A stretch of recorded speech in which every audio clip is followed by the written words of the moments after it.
Hi guys, I'm Shmi, hello and welcome back to the channel where today we are talking about the SF90 Stradale because in recent weeks I have basically found myself daily driving my 1000 horsepower Ferrari, which is something we need to talk about. But what we're going to do is head into London. I gather we might find some pretty nice cars later on. I've heard the likes of a Bugatti Chiron amongst plenty others are out and about, and we'll see what we can track down. But I've pretty much found myself, while the weather has been so fantastic here in the UK, driving this car always to and from the museum, my commute if you will, driving to different places when I've been stopping for meetings or for filming videos. And even though it's a 1000 horsepower hybrid verging on hypercar, certainly in terms of performance, it's actually a fantastic and surprisingly efficient car to drive. Now it is actually plugged in at the moment, and we will touch on that very shortly. When the weather's been less pleasant, I've typically been driving the Mini Cooper S electric version of the Mini because, well, that just makes sense around town. It's discreet, it's subtle, it plugs in, it charges up. The range isn't that impressive, it's about 100 miles if you're lucky, but for short hops it works perfectly. For longer drives though, even though it makes very little sense, the SF90 is called into action. So let's get it unplugged, have a quick update on something you might be surprised about when it comes to fuel economy, and then we're going to head into London. Now here's the thing, my drive from the museum to home and back, or the other way around, whichever way you want to look at it, is a little bit further than this car's electric range. It claims 25 kilometers, which would be 16 miles. In reality, I think you get a touch less than that, maybe a quarter less than that, but still some electric range, which means when I drive from here to home and back to the barn, I'm driving it generally in hybrid mode. I try on the faster roads, like the 70-mile-per-hour roads, to run the combustion engine, and then when just pootling around the centre of the city where it's 20 miles an hour now, I'm on the electric motor. But what that means is to do each journey, I'm fully depleting the electric and just driving a touch on the combustion engine. And I've just filled it up after the last 304.8 miles. It wasn't yet even on the petrol light. And after driving that touch over 300 miles, I calculated it's actually done 26.5 mpg. 26.5 mpg, and that did include a 170-mile run out of London and back again. That's absurd for a car with 1000 horsepower. For some perspective, driving around town in a fairly heavy car because of all the electrics and batteries, if I did the same mileage in something like the Senna or the Ford GT, that would be half that figure. That would be about 13 mpg. Now, I'm not fully driving just a car or buying an expensive Ferrari purely for fuel economy, but I do find it quite fun that that's one of the perks or benefits, if you will, of driving it, and I really enjoy this technology. So we'll talk a lot more about this when we go and drive. First up is the unplugging process. Now, obviously I've got fairly swift and efficient with doing this. The front has very little storage space, but I tend to pop the charger away in there. Effectively, back here, just plugged into the wall, you unlock the car, which releases the electronics, turn this off. It has to be turned off to unplug it, but the easy way to do this is just to basically have come back here each day to wrap up this cable and just leave it kind of sat back here behind the car in the garage, ready to plug it back in to do this. Done, ready to go and drive. That's super, super, super simple, very, very easy to do. And assuming I just park it in the same place every day, you might think, oh, but it's a faff to have to plug it in all of the time.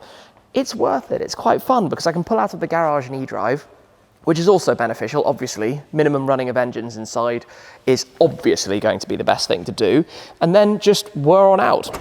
And it's a lovely, lovely, lovely thing. And I've said this a few times with the SF90. The clue is in the name. It's called the SF90 Stradale. Stradale is the Italian word for road. It is the road car. That is why I spec'd it with the comfort seat or the style seat option, but it's the comfortable seat configuration as opposed to the carbon bucket. That is why I have the non-Assetto Fiorano car, the car that doesn't have the Assetto Fiorano, which is the Fiorano package that gives you the Multimatic stiffer suspension and dampers and takes away the lift system and a couple of other changes. Yes, it saves some weight and a little bit more carbon fiber, like for the door cards, but I love all of the leather options. This is my road car. I'm sure there will be a Corsa or a Pista or an SF90 something else version that follows, but for now this is the car, and my first ever brand new Ferrari as well, that I'm enjoying driving. And actually, talking about the comparison of fuel economies, if I did this same driving in the Lusso, which is a fabulous daily, don't get me wrong, the Lusso is a fantastic daily car, it would be about 10 mpg if I'm lucky. The weight of the car, the very big V12 engine, it would make no sense really if you're purely considering fuel. And let's be real,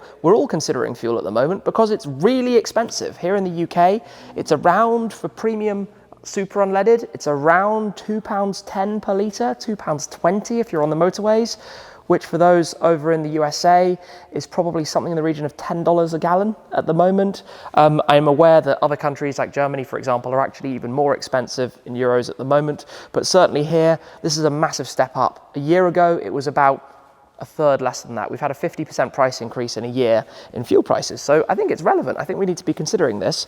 And this is just a super smooth and enjoyable car. So let me get geared up. We'll pull the car out of the Schmuseum. We'll head into central London, talk a bit more about the drive and go see what cars we can find. It is another absolutely beautiful day. And I've been driving at the moment just on electric drive. So going through the range, but enjoying the effortlessness of it. And I want to touch on a couple of things that I've experienced about the car so far that aren't necessarily the best. Then I'm going to tell you the things that I absolutely love about it. But the first of those is when you've departed and been driving like this, fully electric at the moment, the combustion engine has not been started. The last time I had this car out with the engine running was about 4 or 5 hours ago, which means we're going to have a cold start. So we're on a country lane now, we're running through the electric power. If you were to get to completely empty, obviously it would kick the engine into life. Now I'm going to force that by putting it into performance mode. You now get the cold start. When the car is on the cold start, it's a bit jumpy. The slower the speed is, the more it's kind of lurching around a little bit. So when it starts the cold start in central London, it's actually a little bit uncomfortable. Anyway, this is a completely clutching at very unusual things. The other thing that frustrates me about it is because of the level of technology, the crazy level of technology, it is kind of unsurprising that the car has already made, I think, 3 visits to the dealer. The first was post-delivery, just to run over a few minor post-handover things, which is pretty normal. The Ford GT, Senna, 675 LT, even some of my AMGs and Porsches have gone back to dealers for small things afterwards, just minor touch-ups, final quality checks, that kind of stuff. It did have a problem with a speed sensor which needed replacing, which meant that effectively the car had to go straight back. It went into limp mode, and it's had one other problem, which was just a software reset, and then it was fine again. But these minor niggles are things that if they come up at an awkward time, it's going to cause a complete mess. Thankfully, it's not been too much of a stress for me. On the other hand, however, I love this ability to switch it. You know, if I now press on the steering wheel again and go back into hybrid mode, it's immediately dropped back into eDrive. It will very smoothly drive in silence at the moment, completely effortlessly, and then the engine's just kicked back in again when it's detected you want a little bit more power out of it. Back into eDrive, back into electric. The seamlessness of that integration is unreal. The way it does it, the tech behind this, the premium feel, the quality of it is just to die for. Now, if we go back into performance, if we put the gearbox into race and we go into manual and start dropping down some gears, we've got a whole lot of them, 8 in fact, but this is where you have this ludicrously powerful 1000 horsepower, as I said, verging on hypercar. And something that's been quite interesting about SF90s, talking with other owners as well, is that insurance companies do tend to class this car as a hypercar purely because of the amount of power that it's got, because it has 1000 horsepower. On a road like this, by default, it's actually in quite a firm setup. You press the bumpy road button on the steering wheel, which is just here on the E-Manatino, and it softens the ride dramatically. But it's so fast. It's a level of fast that you might be thinking, well, what's the point, because you can't drive it. But because you know you can't use it, because you know you can't put 1000 horsepower down on the ground, the result is that you don't try, you just have fun engaging with it mid-range, and you hear some of these burbles, and even though we've been driving a fair few miles, obviously the engine is still fairly cold at this stage, but you just have fun out of it in the middle. Now, if I pop it back into hybrid, and you might argue this is way too much playing with settings and flipping backwards and forwards, but you get used to it, you get used to doing it, and I enjoy having all these buttons and modes and settings and being able to drive it how I want. You know, we're going back through a village, I'm back in eDrive, I'm just cruising along in full electric again at 30 miles per hour, and that's the beautiful twin character of it. You know, I've driven this car multiple times over 200 miles an hour on the Autobahn. I think 207 miles an hour was the fastest I went. I've done a few laps on the Nürburgring Nordschleife with it. I have enjoyed that full power, but I take a lot of pleasure and enjoyment out of not feeling that I have to use it, out of not feeling that I have to use every single available horsepower, out of being able to just play with the technology, out of being able to let the car do what it does so wonderfully. And that's why daily driving it, there's always something new to learn.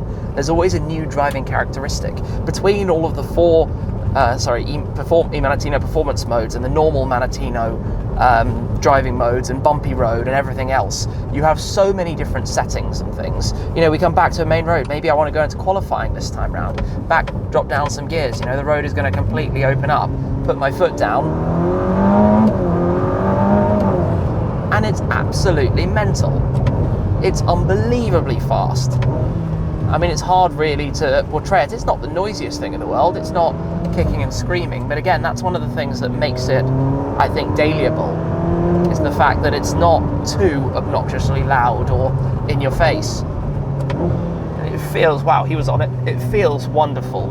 I mean, you're definitely conscious of the weight of the motors up front. It's not like a pista, for example, in terms of driving feel.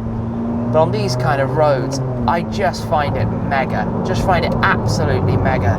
Anyway, we need to head away from the countryside and head into the city of London. We can talk a little bit more about all of this. The thing now, having been driving for a little while in performance, is how much it's charged back up the battery.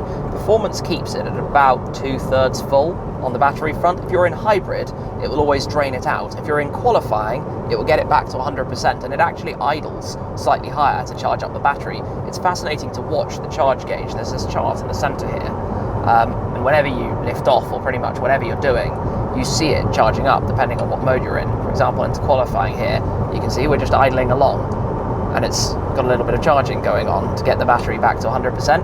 And even having driven the car 4,149 miles so far, I'm still enjoying learning this. I'm still enjoying getting used to it. I don't feel like I just know what it's going to do. I think that makes a car more fun. I think with an SF90, you need to drive it. Anybody who has one who's only done a couple of 100 miles in it, let's say, has no idea how this thing works.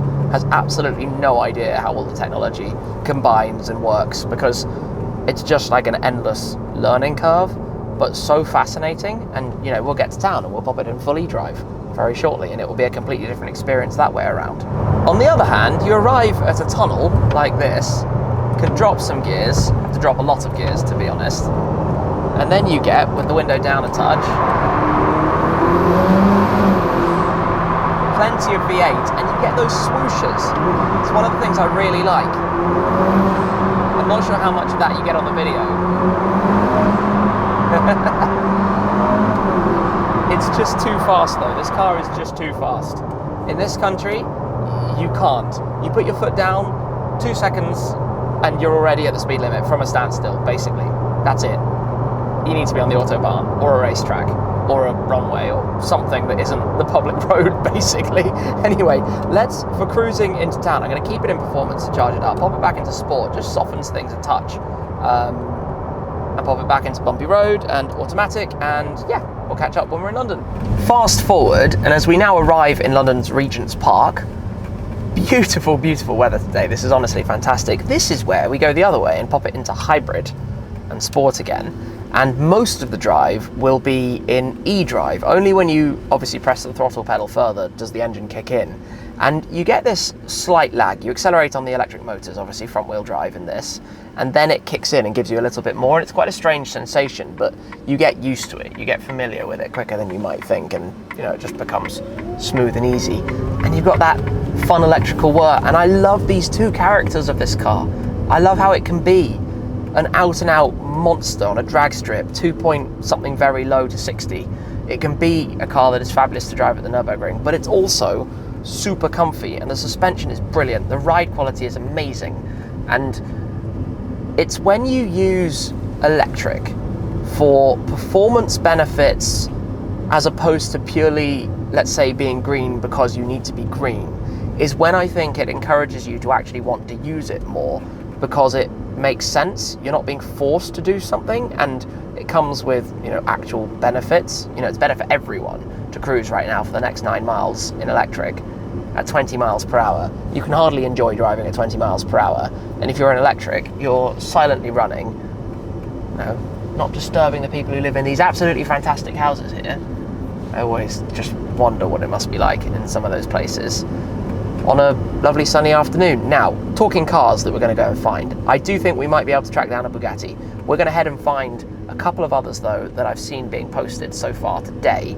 So we're heading through via Baker Street down into Mayfair to go and see what's about and run a couple of errands and things while we're in the centre of town. But as you can see, with the nice weather, it's also looking very busy, although less busy than I thought. Maybe everyone's on holiday.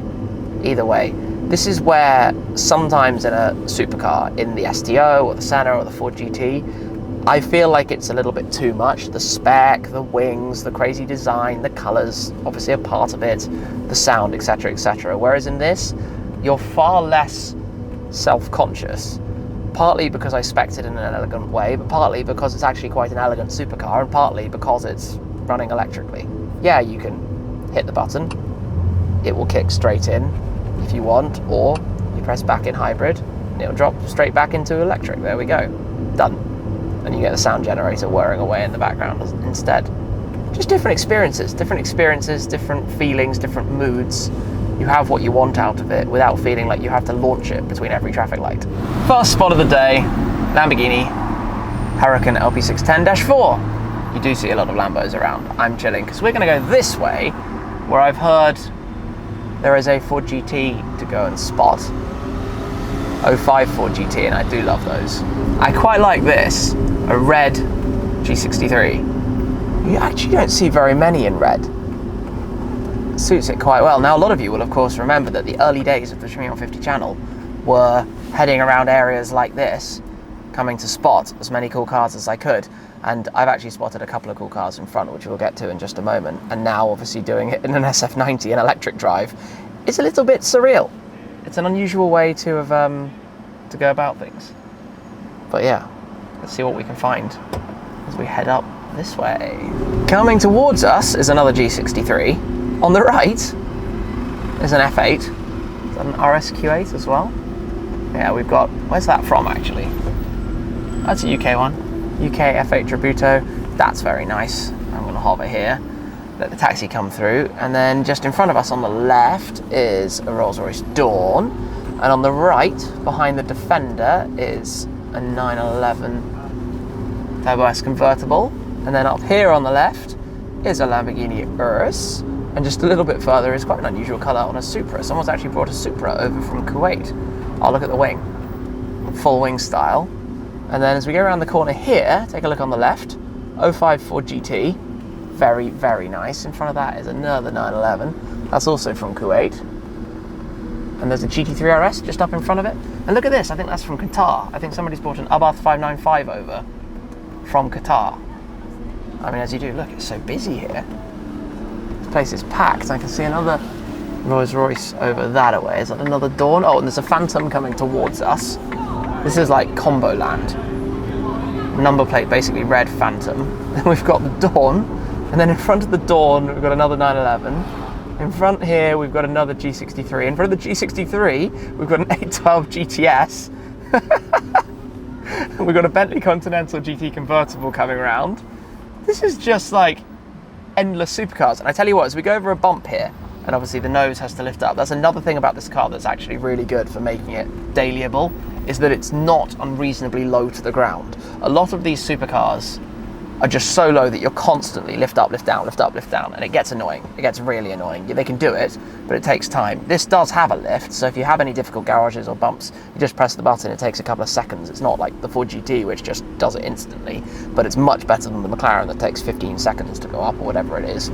But basically, it means you daily drive the thing without any annoyances from that.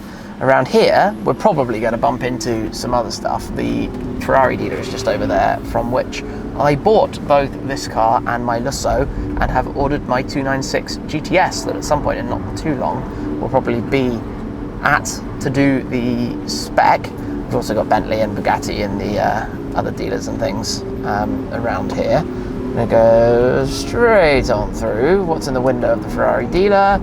We have the Roma, and we have a 296. We have the 296, and there's a Maserati Gran Turismo, and it just goes on and on and on and on. Aventador SVJ Roadster. I've actually seen that car right there before. One of the 800 SVJ Roadsters in the satin black. The Bat, as the number plate said, very menacing. This is a whole load of building sites and roadworks and who knows what else. Gonna head through towards where I believe we might find shortly a Bugatti Chiron. Let's go see what we can find. No more than a few meters up the road, we have a Phantom parked on the left.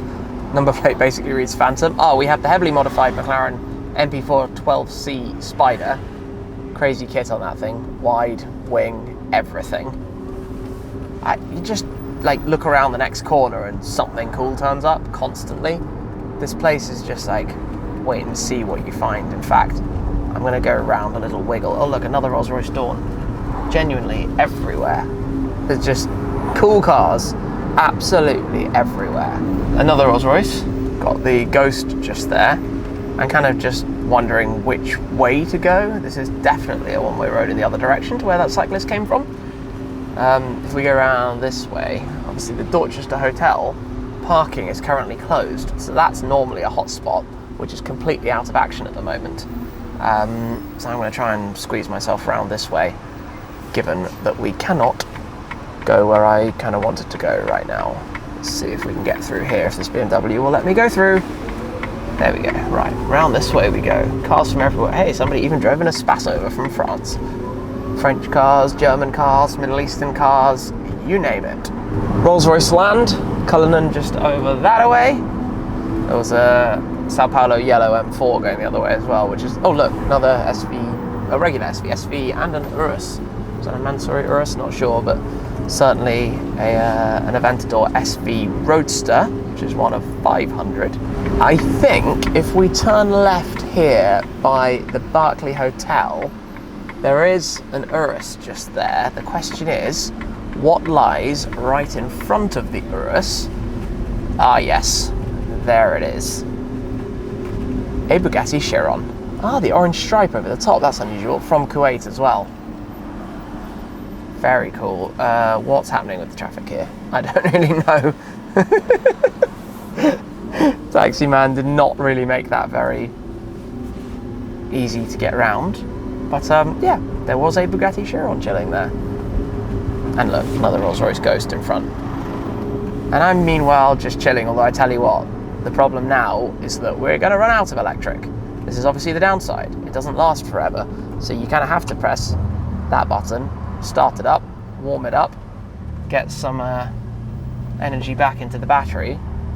But it will do that while you're just pootling around, driving very gently and easily, and get back to having some charge again. Oh, look, FF behind an Alpine. FFs are really cool cars. They will go down. I think they'll be much more respected in the future than they were probably at the time they came out. In front of us from Saudi Arabia, we have an Aston Martin DBS Volante, which is super nice with the beige interior in satin blue. Very, very, very nice. Oh, that's fun. G-Wagon Cabriolet, it's an E63 on the left. Oh, it's busy around there. The old G-Wagons. Where's that from? Is that from Qatar, maybe? Not sure. Oh, look, there's an SF90 just there as well. That's from Qatar. We can go have an SF90 party and park up. I might loop round, actually. I mean, it's just endless there. 488 Spider on the left. Welcome to London in the summertime. I'd forgotten how insane it can be. I'd forgotten how many ridiculous cars you see around. It's just combolicious. One after another after another. Mad. Startup of the white SF90 having just parked up with mine. I thought we'd have a little double SF90 thing going on, although they're heading straight out as soon as we've parked. It's quite fun always to see the different specs of these kind of cars. In this case, both with non-Assetto Fiorano, but they have the carbon buckets and also the carbon wheels. It's a bit of a moving motor show really sometimes when you're here. Obviously watch those wheels on the curb, guys. And yeah, spin them around and we'll have the two SF90s together. That's actually a really cool view. Nice to meet those guys.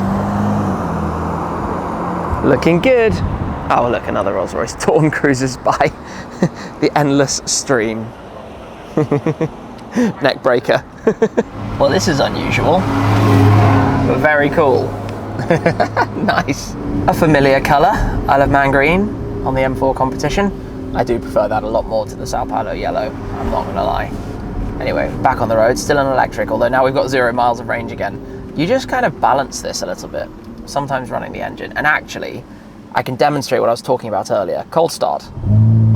Now we've got the cold start. This is where it kind of, you can hear it kind of struggles to maintain a slow speed and it jumps a bit. And I don't know if this is their normal SF90 or if this is like specific to my car, but it doesn't like driving at slow speeds when it's on the cold start. You get this lurching. You either need to be on the throttle or on the brakes, basically, not just cruising at 20 miles an hour. Here again, it's just not the best in these circumstances. And when it's running the cold start, you can't put it back onto electric or something. It has to finish that off before you can change the settings and do it any differently. But there, as soon as we can start moving a little bit more, it's just a touch happier. I mean, it's a pretty unusual use case scenario. Cold start, driving around the centre of London, having set off on electric. Now already it's better. And that Chiron's just chilling there behind an X-Class, unusually. There's something very cool about the Chirons, and knowing they've sold them all, what's going to be coming next, and I think we're going to be seeing something really quite nice at Car Week very soon. Rumours have it. Limited edition, following the Divo and La Voiture Noire and 110, based on the Chiron platform, but possibly open to the elements. We shall see if that is exactly what they go on and launch, before obviously the follow-up model for the Chiron is going to arrive. The whole new, next car after the Veyron, after the Chiron, who knows what that will be exactly. I'm not entirely sure what that Defender is. Looks like a wide body, but we're squeezing between a Phantom 8 and on the left another Urus. One's from Qatar. And then this is G63 alley. Look, G63. There's another G63 on the right. On the left is a Rolls-Royce Wraith. Ah yes, that's Darius, with all of the crystals all over the upper section. And then on the right, Turbo S convertible. On the right is a California T. I mean, this is a day of just supercars everywhere. It's unbelievable how many nice cars are around. All meanwhile, we are just cruising through, taking it easy, enjoying the eDrive, letting life be what it will be. It continues, another G-Wagon from Urban. Oh, look at that GTC 4 Lusso with the livery on it. Ah, that's from Mr. Khan, 1K on the number plate. That makes sense. It's very peaceful around here, isn't it, when you go like this? It's kind of odd. Very different to the days of the Murcielago SVs and everything else way back when. Aston DBX from Qatar, over on the right. Defenders are really popular, another Mulsanne and the Urus going round. I mean, we're just now heading back, well, basically to base, but I think this has been a fun example, really, of everything to do with daily driving an SF90. The engine's running again now, just to charge it back up. But I enjoy going through the settings, learning it all, and as these kind of cars go, and this is half the fun of, I guess, being very fortunate to have quite a few different cars in the garage and different driving experiences. This and the STO, for example, are polar opposite mid-engined, high-performance supercars. Just completely different styles, completely different drives, completely different everythings, but both incredibly enjoyable. But this, as a supercar to daily, not being overly track spec'd, makes it possible.